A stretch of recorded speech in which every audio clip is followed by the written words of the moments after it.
दोस्तों, किसी के भी मन की बात जानने के लिए कुछ तरीके होते हैं, लेकिन इन तरीकों को समझना अति आवश्यक है।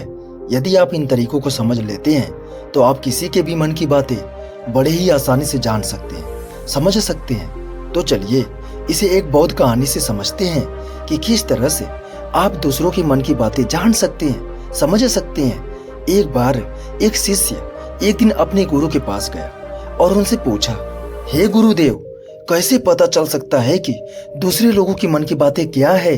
क्योंकि मैंने आपको बहुत बार देखा है कि आप लोगों को देखने से ही उनके भीतर छुपे हुए रहस्य को कैसे समझ जाते हैं, उनके भीतर की बातों को कैसे समझ जाते हैं। और आपकी इसी कला को जानने के लिए मैं बहुत परेशान हूँ। कृपया मुझे जरूर बताइए और इसका उपाय बताइए। शिष्य की बातें सुनकर गुरुजी मुस्कुरा दिए और फिर उन्होंने कहा, पहले तो तुम्हें खुद को अच्छे से समझना होगा। जब तुम खुद को समझोगे तो तुम्हें दूसरों की मन की बातें जानने में मदद मिल सकती है। शिष्य फिर दोबारा से बोला, हे गुरुदेव, मुझे आपकी बातें बिल्कुल समझ में नहीं आ रही है। कृपया आप इसे विस्तार से बताएं। आपके पास ऐसा कौशल कैसे है कि आप लोगों की मन की बातें जान लेते हैं? गुरु बोले, ठीक है, मैं तुम्हें इसे एक उदाहरण से समझाता हूँ। इसे जरा ध्यान से समझना, क्योंकि इसी उदाहरण में तुम्हारी सारी समस्याओं का हल मिल जाएगा।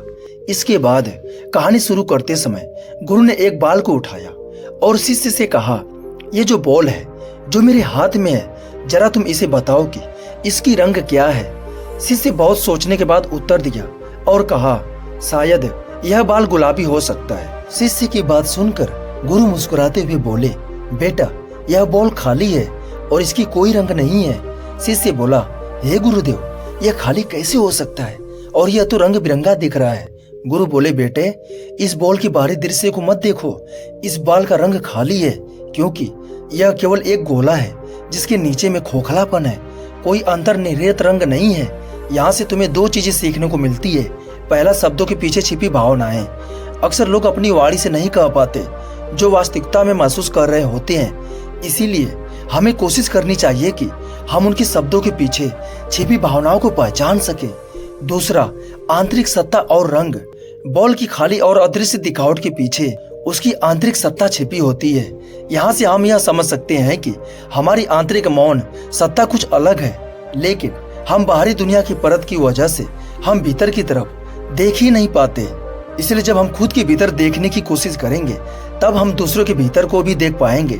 और खुद के भीतर देखने का सिर्फ एक ही उपाय है, वह है ध्यान।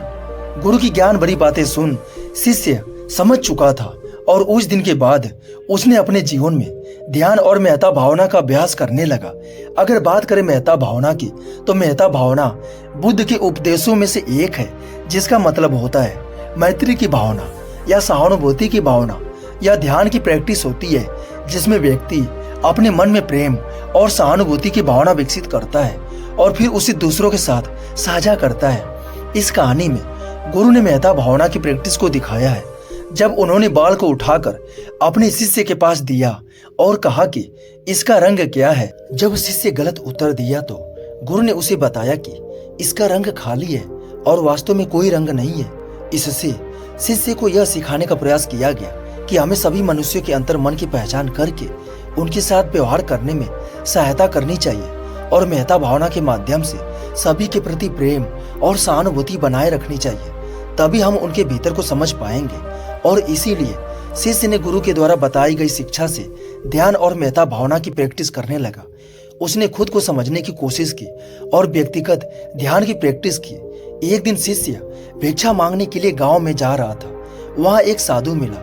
साधु ने उससे कहा, मेरी मदद करो, मेरे पास भोजन नहीं है, मैं बहुत भूखा हूँ। शिष्य ने ध्यान से साधु की आंखों में देखा और उसकी भावनाओं को समझने की कोशिश की। फिर शिष्य साधु के पीछे चल रही बातों को समझ गया। उन्होंने साधु को बहुत खाना दिया और प्रसाद दिया और उनकी मदद की। साधु बहुत खुश हुआ।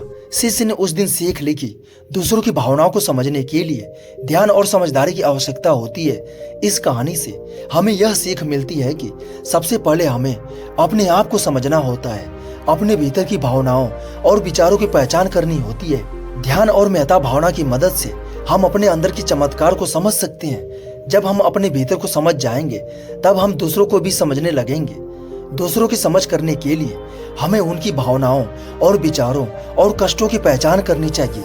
उनके मन में चल रही बातों को ध्यान से सुनना और उनकी आंखों में ध्यान से देखना आवश्यक होता है। कहानी के अनुसार लोगों की मन की बात को समझा जा सकता है। कुछ कदम है जिनका पालन करके आप दूसरों की भावनाएं और मन की बातों को समझ सकते हैं। इसी तरह से ध्यान से सुनिए और अपने जीवन में इस्तेमाल कीजिए, फिर आप देखेंगे कि आपके जीवन में भी चमत्कार हो रहा है। आप मिनटों में लोगों की बातों को समझने में सक्षम हो जाएंगे। नंबर 1, विश्राम और सुनना। पहला कदम है विश्राम और सुनना। जब आप किसी से मिलते हैं तो उसके पास विशेष ध्यान दें, उनकी बातें ध्यान से सुने और यह काम करने के लिए आपको पहले अपने भीतर शांति लानी होगी। जब आप खुद शांत रहेंगे तभी आप दूसरों के भीतर घुस पाएंगे। दूसरा है अभ्यास करें, ध्यान और मेहता भावना की प्रैक्टिस करें। इससे आपके मन की शक्ति मजबूत होती है और आप दूसरों की भावनाओं को समझने में सक्षम हो जाएंगे। तीसरा है दृष्टिकोण परिवर्तन। ध्यान दें कि आप दूसरे व्यक्ति के दृष्टिकोण को समझ रहे हैं, उनके परिप्रेक्ष्य में हो रहे संघर्षों को, उन परिस्थितियों को समझने का प्रयास कर रहे हैं। नंबर 4, शब्द के पीछे देखें। कई बार लोग खुद की भावनाओं को बयान नहीं कर पाते हैं, लेकिन उनके कहे गए शब्दों के पीछे की भावनाएं छिपी होती हैं। उनके शब्दों को सुने और उनके लिए व्यक्त किए जाने वाले भाव को समझने का प्रयास करें। नंबर 5, आंखों की सहायता। व्यक्ति की आंखों में भावनाएं छिपी होती हैं, उनकी आंखों के संकेतों को समझने का प्रयास करें, जैसे कि उनकी नजरों का तात्पर्य और अभ्यास क्या है। नंबर 6, आवाज का ध्यान रखें। आवाज की भी बहुत महत्वपूर्ण भूमिका होती है। व्यक्ति की आवाज में उनकी भावनाएं छिपी हो सकती हैं। नंबर 7, उदार और समझदारी। हमेशा उदार और समझदारी बनाए रहें। दूसरों के विचारों का सम्मान करें और उन्हें सुनने की कोशिश करें, चाहे आपकी राय उनसे मिलती हो या नहीं।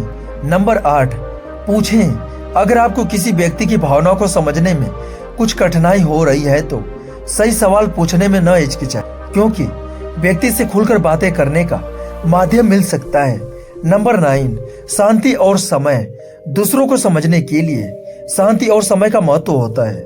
व्यक्ति को अपनी रुचि के अनुसार समय दें और उनकी मन की बातों को समझने के लिए समर्थ बनाएं। नंबर 10, अभ्यास करें। देखिए, अभ्यास जीवन की बहुत बड़ी चाबी है। आप जितना अभ्यास करेंगे, जितना अपने भीतर शांति लाएंगे, उतना ही आपको धीरे धीरे इस कौशल को अपनाने में सफलता मिलेगी। देखिए, शरीर की भी एक भाषा होती है। व्यक्ति की शरीर भाषा, आंखों की भावनाएं और उनकी आवाज से भी उनकी मन की बातों को समझ सकते। इन कुछ तरीकों का आप अपने जीवन में पालन करें, फिर आप देखेंगे कि कुछ मिनटों में या थोड़े समय में भी आप लोगों की मन की बातों को समझ सकते हैं और उनकी बातों को समझकर आप उन्हें अपने अनुसार चला सकते हैं। नमो बुद्धाय।